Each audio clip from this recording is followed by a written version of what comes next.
यह घटना अधिक पुरानी नहीं है, हालांकि यह मुझे याद नहीं है कि कब घटी थी, फिर भी मैं यहाँ पर इसका उल्लेख करना जरूर चाहूंगी। बाबा जागरण वैगह करने के लिए अलग अलग जगहों पर जाते रहते हैं, जो आज भी होता है। एक बार जब बाबा खीवादास जी महाराज कहीं जागरण के लिए जा रहे थे तो गाड़ी के अंदर बहुत सारे शिष्य थे और कुछ बाहर भी लटके हुए थे। आगे पुलिस वालों ने बाबा खीवादास जी महाराज को रोक लिया और बोले, ओए तुम कहाँ जा रहे हो?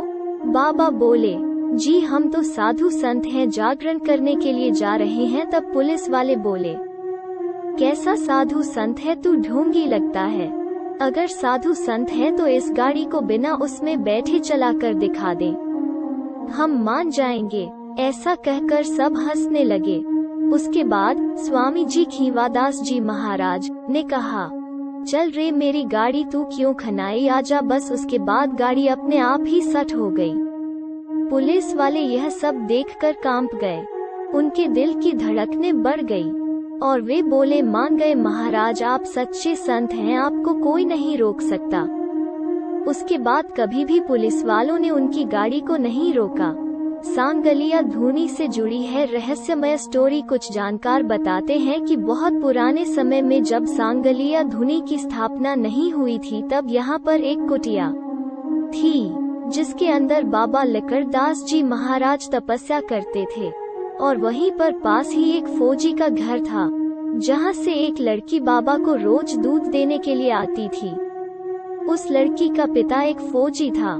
जब लड़की शादी करने लायक हो गई तो उसके बाद उसके माँ बाप ने कहा कि उसे अब शादी कर लेनी चाहिए और लड़की की शादी तय कर दी गई। बारात का दिन था। लड़की फिर भी बाबा को दूध देने गई और बाबा की कुटिया के अंदर जाकर सो गई। बाबा ने कहा कि बेटा जाओ, तुम्हारी शादी होने वाली है, लेकिन लड़की ने कहा, नहीं बाबा, मैं शादी नहीं करना चाहती हूँ। इतने में लड़की का पिता बंदूक लेकर वहाँ आ गया और चिल्लाता हुआ बोला, अरे मेरी लड़की कहाँ है, उसे बाहर निकाल। और वो कुटिया के अंदर घुसकर जैसे ही कमल उठाया, उसने देखा कि उसकी लड़की अब नहीं है। वहाँ पर एक ऐसा इंसान है जिसका आधा शरीर लड़की का है और आधा पुरुष का।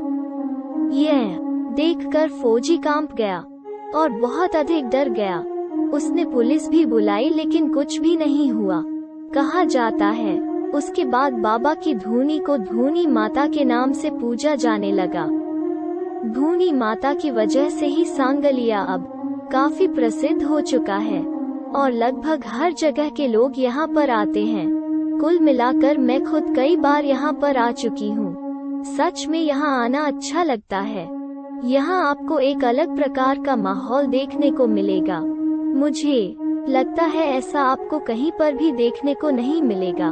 सबसे अच्छी बात तो यह है कि यहाँ आपको किसी भी चीज के लिए एक पैसा भी खर्च करने की जरूरत नहीं है।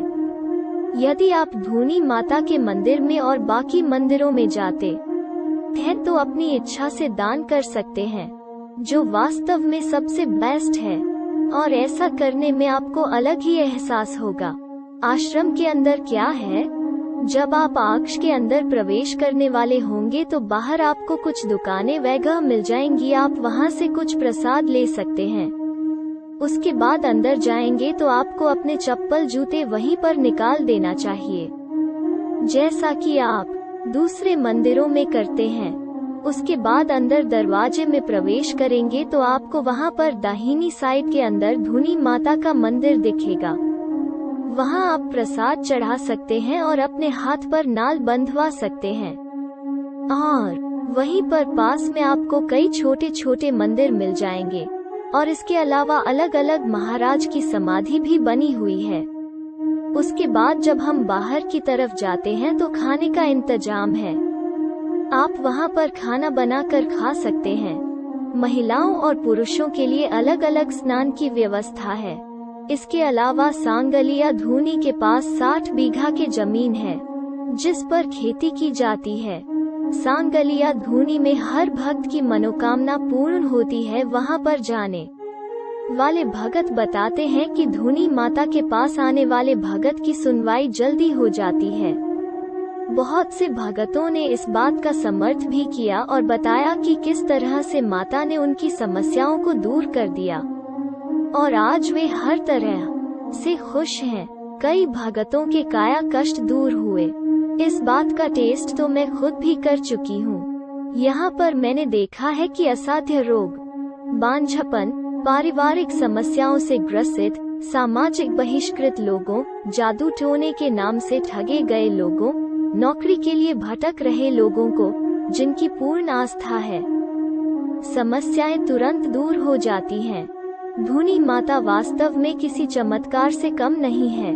यदि आपको भी कोई समस्या है तो यहाँ पर एक बार जरूर पधारें। ज्ञान को दान कियो जग माही, सब दानों के हितकारी, दीनहीन दुखियों के दाता, ऐसा पर उपकारी। इसके अलावा चिकित्सालय, प्याव, धर्मशाला आदि भी अनेकानेक बनवाए गए हैं, जिनकी देखभाल पीठाधीश्वर महाराज के अलावा ग्राम सांगलिया के गणमान्य नागरिकों की भी महत्वपूर्ण भूमिका है। सांगलिया बगीची की वंशावली लक्कड़ दास जी महाराज, संस्थापक मंगलदास जी, मीठाराम जी, दूलादास जी, रामदास जी, मानदास जी, लादूदास जी, खीवादास जी, भगतदास जी, बंशीदास जी, ओमदास जी, वर्तमान पीठाधीश्वर सांगलपति महाराज को बार प्रणाम। शरणे आए संकट कटे, पूर्ण हो सब काम। जय साहिब की मेरे सच्चे साहिब। अपने आप चल पड़ी थी गाड़ी। यह घटना अधिक पुरानी नहीं है।